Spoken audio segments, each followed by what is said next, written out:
விஜயின் கூலிப்படைதான் ரஜினியை அசிங்கப்படுத்துகிறது. விலாசிய பிரபலம் ரஜினிகாந்த் இன்று இந்திய சினிமாவின் உச்ச நட்சத்திரமாக திகழ்ந்து வருபவர். இவரின் ஜெயிலர் படம் தான் இந்த வருடம் தென்னிந்திய படங்களில் அதிகம் வசூல் செய்த படம். இந்த வயதிலும் ரஜினி நம்பர் 1 நாற்காலியை விட்டு நகராமல் அமர்ந்துள்ளார். இந்நிலையில் ரஜினி இந்த இடத்தில் இருப்பது யாருக்கு கோபம் இருக்கிறதோ இல்லையோ, விஜய் ரசிகர்கள் செம காண்டில் இருக்கிறார்கள். தினமும் ரஜினி பற்றி ஒரு வீடியோவை வெட்டி ஓட்டி ட்ரெண்ட் செய்து வருகின்றனர். தற்போது ரம்பா அவர்கள் சமீபத்தில் பேட்டி ஒன்றில் ரஜினி சார் படப்பிடிப்பில் ஜாலியாக இருப்பார், எல்லோரிடமும் வம்பு இழுப்பார். அப்படிதான் ஒரு முறை இருட்டில் என் முகத்தில் தட்டி என்னை அலற வைத்தார்.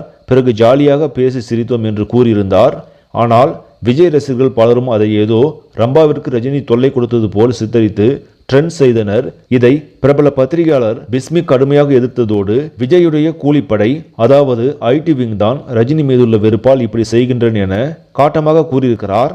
தொடர்ந்து ரஜினியும் விஜயும் மேடைகளில் ஒருவரை ஒருவர் தாக்கி பேசி வருவதும் அவர்களுடைய ரசிகர்களும் சண்டையிட்டு வருவதும் வாடிக்கையாகி வருகிறது. சரி, நம்மளே இந்த செய்தி உங்களுக்கு பிடிச்சிருந்தா லைக் பண்ணுங்க, ஷேர் பண்ணுங்க, மறக்காம நியூஸ் தமிழ் சேனலை சப்ஸ்கிரைப் பண்ணுங்க. அடுத்த வீடியோவில் சந்திக்கலாம். நன்றி.